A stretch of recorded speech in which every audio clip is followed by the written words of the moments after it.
Lúc sáng nay đang còn ấm vậy mà sao giờ lạnh thế nhỉ?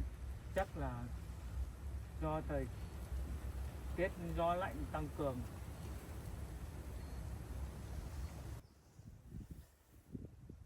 Thời tiết gió lạnh như thế này, không biết là mẹ mình có chịu nổi không?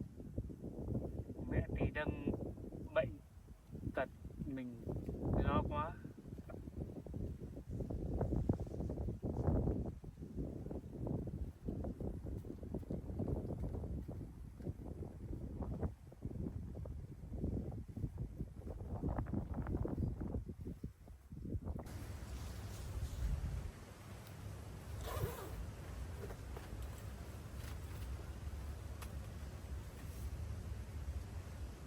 Mẹ ơi, mẹ có thấy lạnh không mẹ ơi?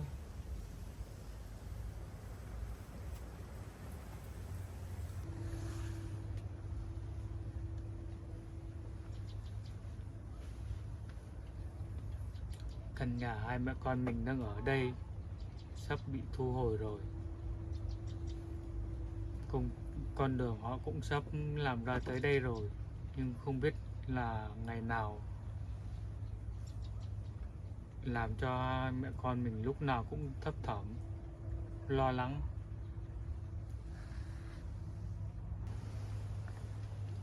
Trước kia chính quyền địa phương cũng đã hỗ trợ hai mẹ con mình lúc gặp khó khăn rồi.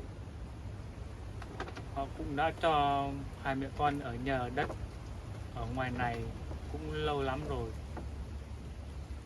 Cũng cảm ơn chính quyền địa phương đã giúp đỡ hai mẹ con mình. Chính quyền địa phương cũng đã hỗ trợ cho hai mẹ con mình rồi. Bây giờ chính quyền địa phương thu hồi đất thì mình cũng phải trả lại đất đai của chính quyền, chứ mình không thể ở đây được. Mảnh đất này sắp được nhà nước thu hồi rồi.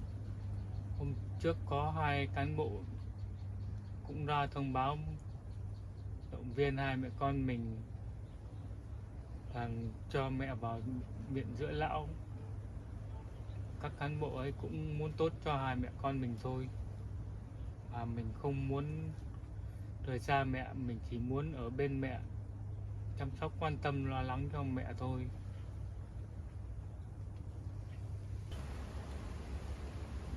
Căn nhà hoang lúc sáng mình tìm thấy đó, mình cảm thấy nó vẫn kín đáo, chắc chắn hơn. Chắc là mình với mẹ về đó ở cho đỡ lạnh, nhưng mà không biết là ở được lâu dài không.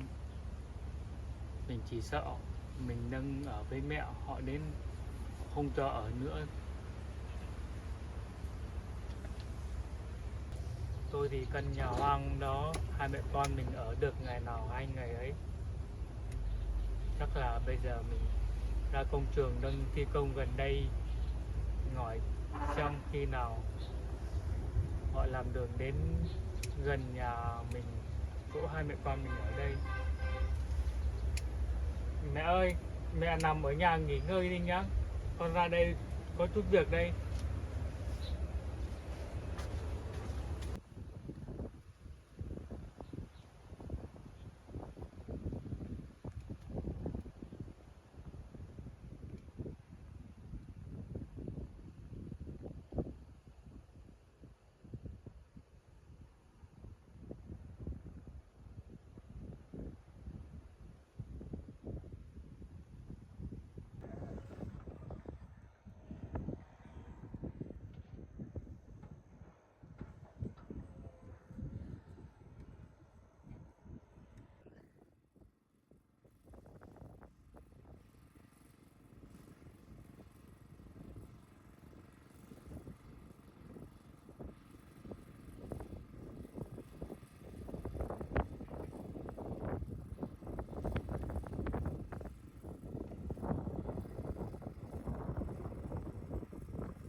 đang làm công trình đây ạ? Rồi anh làm. Anh ơi cho em hỏi là anh ơi cho em hỏi tí ạ. Vâng, anh hỏi đi. Anh có phải là chỉ huy công trường này không? Rồi tôi cùng. Cho em hỏi chút xíu được không ạ? Dạ vâng, anh hỏi đi. Anh ơi cho em hỏi là hôm bữa ấy, chính quyền có thông báo cho em biết là con đường này khi nào là nó chạy qua chỗ nhà em đang ở ngoài kia hay không?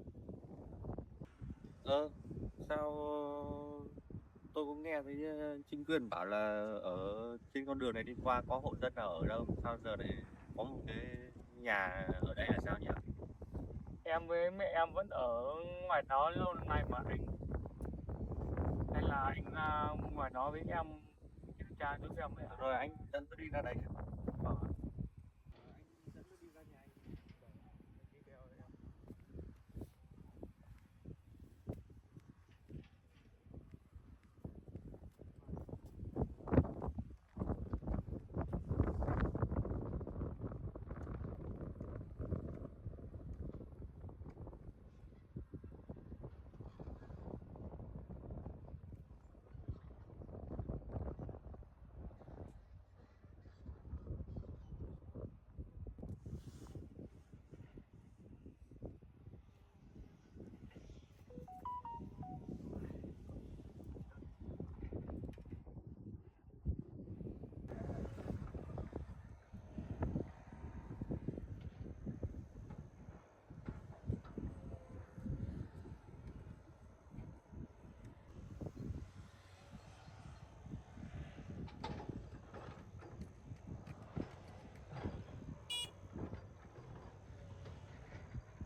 Ra em ở đấy.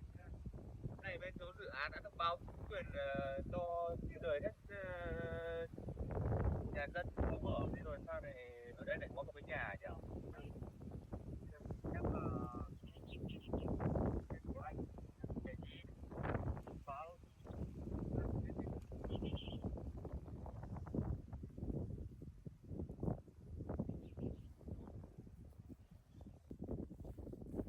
nhà em lên.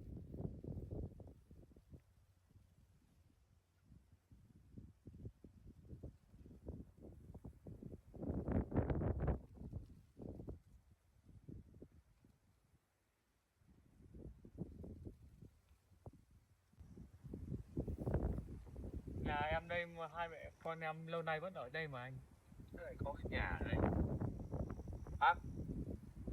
Em nghĩ là lúc lính anh đi làm không về thông báo cho anh là ở đây, hai mẹ con em vẫn ở đây. Lạ nhỉ? Sao bên rà soát không thông báo chúng tôi là ở đây có một căn nhà nhỉ? Thế mẹ con anh ở đây lâu chưa? Mẹ con em cũng ở lâu rồi anh ạ. Chắc là em nghĩ anh người ở nơi khác thế nào không biết địa hình ở đây cơ. Thế đây có phải đất nhà anh không? Mà chính quyền không thông báo cho anh di rời à? Thưa anh, đất này không phải là đất của nhà em. Đất của em, nhà em là ở trong dân kia xa xôi cơ. Nhưng mà em có chút chuyện gia đình cho nên là hai mẹ con em ra đây ở được một thời gian nổ. Anh nói vậy thì tôi hiểu rồi. Tại vì lúc xã bàn giao cho chúng tôi là chúng tôi có đề xuất xuống là phải giải tỏa hết mặt bằng với lại bàn giao lại cho chúng tôi. Cho nên là tôi không nắm rõ được tình hình ở đây. Dạ vâng anh, căn nhà này là thuộc của chính quyền. Chính quyền cho mẹ con em ở tạm ở nhờ tôi. Cho nên em muốn hỏi anh là khi nào mà các anh làm tới khu vực này thì em với mẹ em di chuyển đến nơi khác ở. Được rồi, để tôi xem.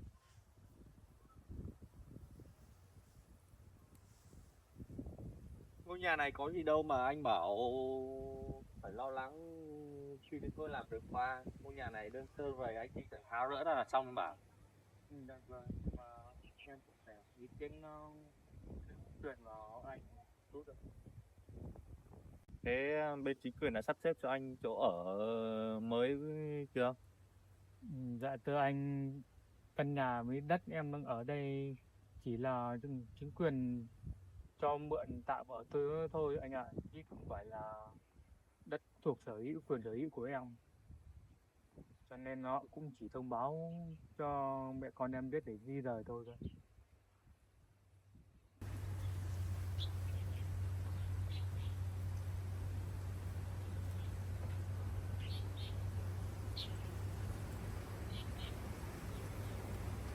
Anh thấy vậy thì tôi cũng hiểu rồi. Giờ ai lại cho anh đang chỗ ở. Rồi còn để tôi về tôi sẽ bàn bạc lại với xã và chính quyền để có gì hỗ trợ anh. Dạ vâng. Với chính quyền. Thời tiết mùa này cũng trở lạnh đấy. Tôi nghe anh bảo là anh có nhà ở trong khu dân cư, tại sao anh không đưa mẹ về ở trong đấy ở?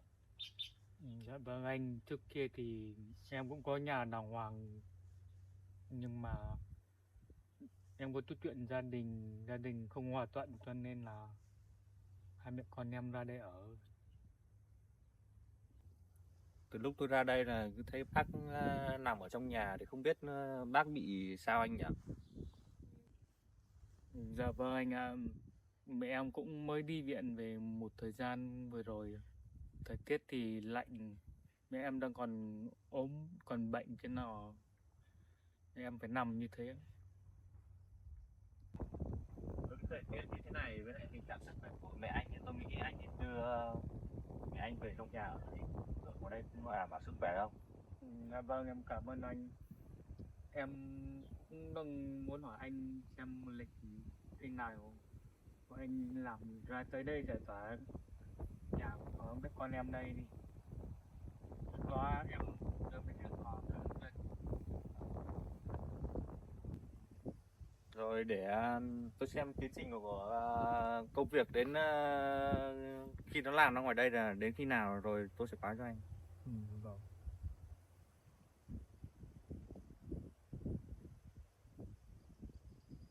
Chắc chỉ còn tầm khoảng vài hôm nữa rồi chúng tôi sẽ làm lại đến đây thôi. Anh xem anh sắp xếp cho bác vào trong nhà ở tạm đi. Dạ vâng, em cảm ơn anh nhiều. Vậy anh có thể cho tôi biết là lịch cụ thể khi nào công trường mình làm tới chỗ nhà em đấy ở không ạ? Chắc chỉ tầm khoảng vài bữa nữa thôi anh. Vài bữa nữa cơ. Có thể là mai, có thể là mốt. Tại vì tiến trình của đội thi công làm thì nói thật là cũng không chắc chắn được ngày nào.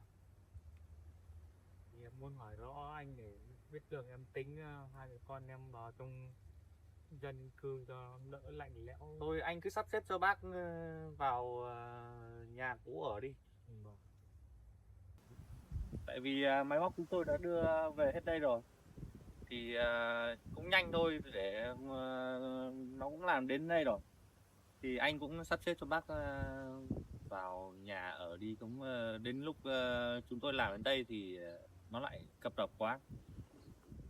Dạ vâng, em cảm ơn anh nhiều. Thôi được rồi, anh cứ sắp xếp cho bác vào ở đây, tôi đang ra công trình có công việc đã. Dạ vâng, em cảm ơn anh đã thông báo lịch giúp mẹ con em. Rồi, chào anh nhé. Em hiểu.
Theo lời cán bộ công trình kia vừa nói, căn nhà mình sắp bị giải tỏa rồi.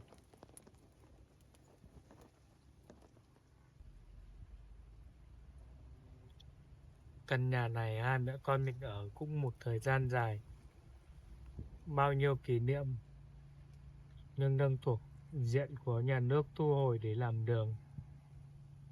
Thực sự mình cũng không muốn rời đi, nhưng mình phải chấp hành theo dự án của nhà nước. Mình cũng muốn ở đây xa khu dân cư, yên nắng, hai mẹ con chăm sóc và vệ nhau, không ồn nào.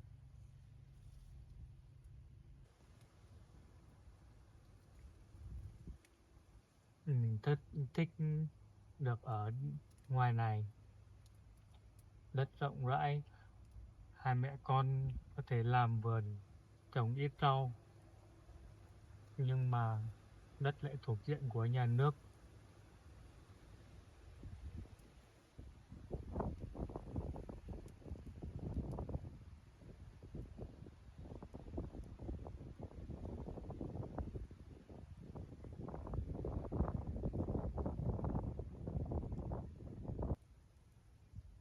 Mình cứ nghĩ rằng hai mẹ con mình được ở đây lâu dài. Mình đang dự tính trong tương lai mình mua ít gà về nuôi, lấy trứng cho mẹ ăn, được nhiều thì mình đem lên chợ bán. Đất đai thì rộng rãi, mình có thể trồng được nhiều loại hoa màu để hai mẹ con cùng lên chợ bán, sinh sống mà không được như mình mong muốn. Bây giờ nhà đất hai mẹ con mình đang ở đây thuộc diện của nhà nước đang quy hoạch, thôi thì mình cũng chấp hành theo yêu cầu của nhà nước. Mà hôm trước có cán bộ kêu rằng hai mẹ con mình nên vào nhà thời xưa của ông nội để lại, nhưng mình nghĩ rằng hai mẹ con mình không thể sống cùng được với hai mẹ con anh Alex.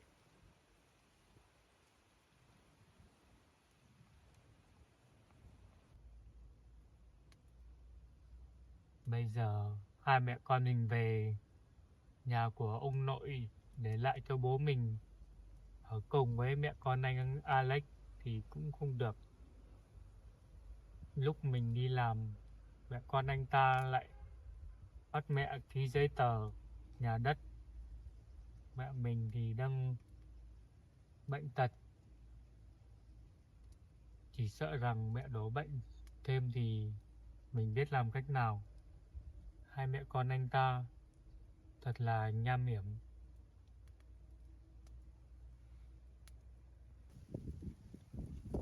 Cán bộ muốn tốt cho hai mẹ con mình là cái sống chung với hai mẹ con nhà anh Alex, nhưng họ đâu hiểu rằng hai mẹ con nhà anh ta thật là nham hiểm, mình không thể sống chung được với hai mẹ con nhà anh ấy được.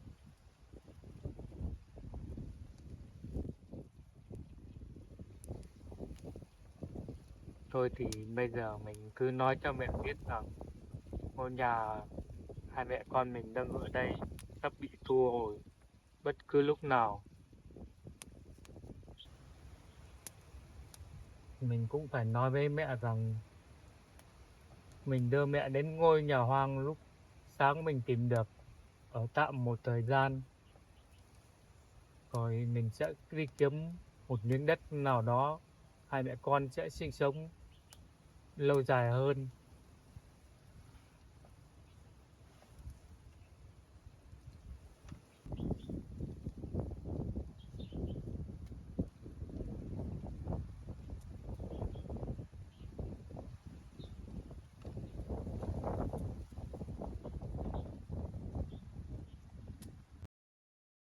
Trời hôm nay lạnh ấy, mẹ ở nhà, mẹ đừng có đi đâu nhá.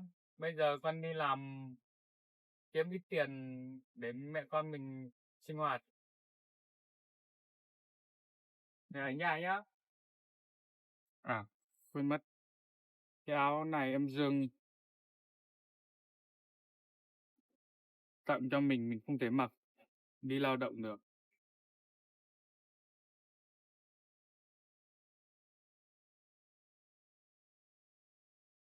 Vẫn đi làm đây mẹ ạ?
Cho em hỏi đi ạ.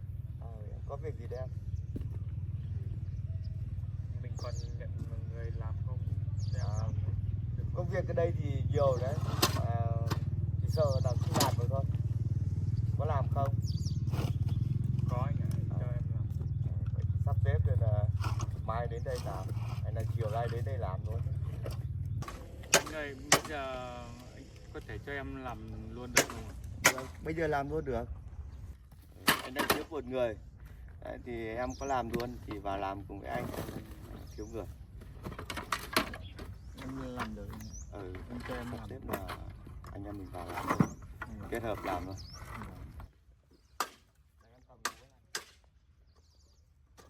Gõ vào đây, nhấc lên nhá, nhấc lên phải. Gõ cái này. Đúng rồi. Gõ vào giữa cái kẽ này.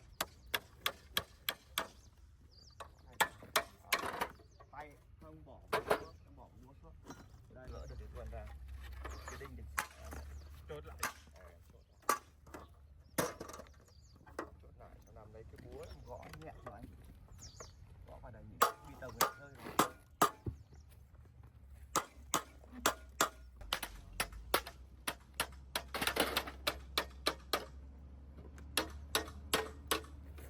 Đúng rồi, vỡ lên phải.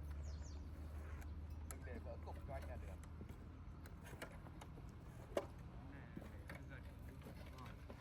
Lách làm sao để ra được.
Em vào kia lấy rẻ lau nhớt cho anh này. Bố em để. Em để vào kia cũng tay.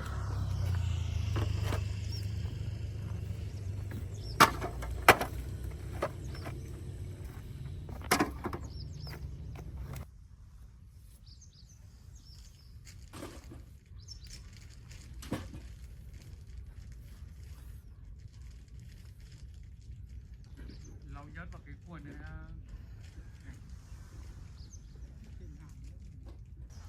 lau nhớt như thế nào anh? Lau xung quanh. Là bốn xung quanh đây phải cả. Tí nữa hai thằng kia đến lau à? Hai thằng kia đến ngoài. Nó lau xuống rồi. Vâng.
Em làm xong ngoài kia còn làm việc gì không anh? À, xong rồi em ạ. Thì em vào khi em rửa chân tay đi, ra đây anh gửi tiền em. Thế nhưng mà không làm nữa đâu mà em mới làm một nửa buổi mà anh. Giờ buổi chiều có người bạn khác đi làm. Được rồi. Em cứ ra rửa chân tay.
Em à.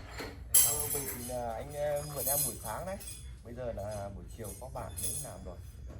Anh cũng gửi tiền cho em để em về sinh hoạt. Lúc nào anh cần anh gặp em. Anh xem còn chiều có việc gì không cho em làm đấy ra. Thôi em ạ. Bây giờ đấy chiều nay thì là có người đến thay em rồi đấy. Thì bây giờ là em cứ sắp xếp về nghỉ ngơi đi. Chiều nay anh không mượn. Xem có việc gì em có làm được. Biết rồi là việc gì rồi, việc này là nó nặng nhọc lắm em ạ. Nặng nhọc lắm mà gỡ khuôn này nó nặng nhọc, đổ bê tông cũng nặng nhọc, nó không như thì buổi sáng này chỉ gỡ khuôn thôi, nó nhàn. Vậy không? Khi nào có việc thì Khi nào có việc là anh sẽ cho em. thì anh alo cho em đến giúp anh nhé. Chào em nhé.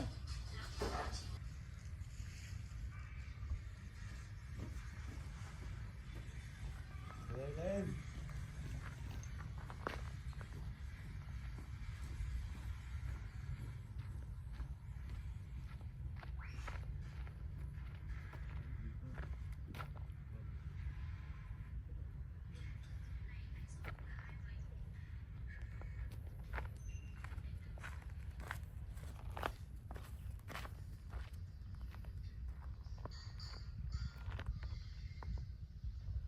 Mình mới làm một buổi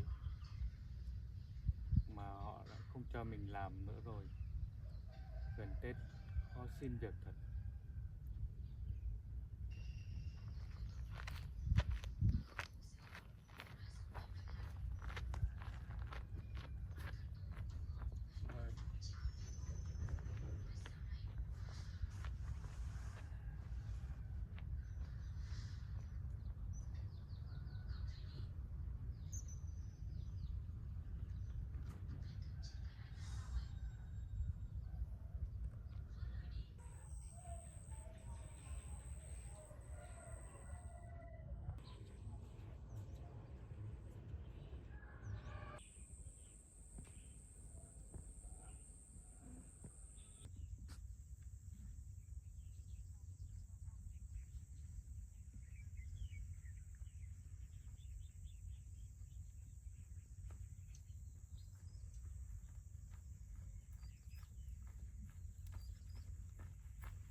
Nãy giờ họ có nói gì mẹ không?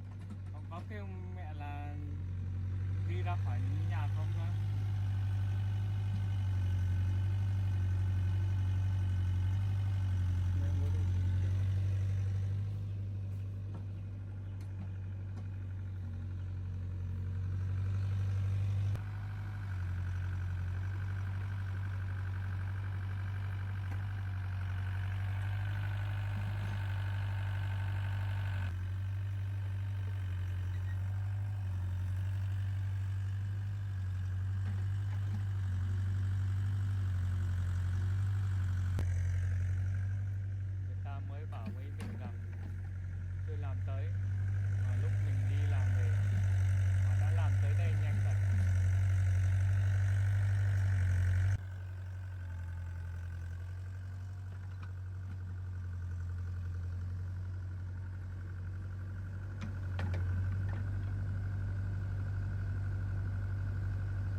bằng đấy nhá, để ấy nhá, để dọn đồ đi, để giải phóng mặt bằng nhá.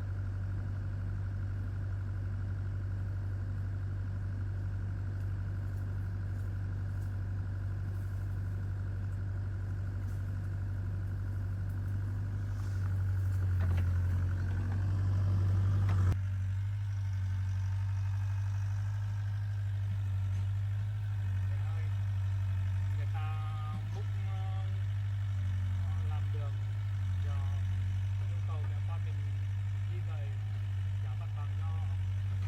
Ngồi đây chờ con phân công dọn đồ con mình chuyển nhà.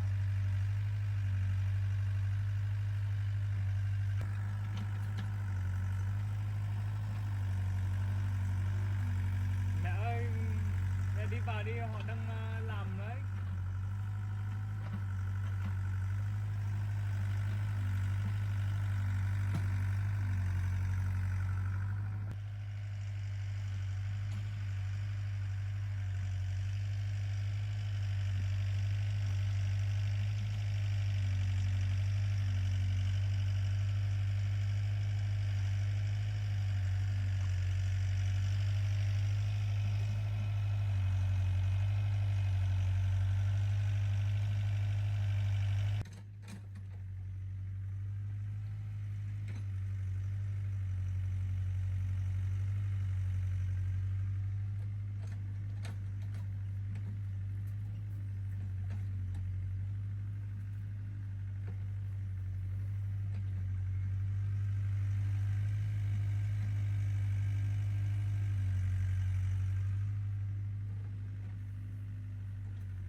Đi đừng ra đấy, họ đang làm nguy hiểm lắm.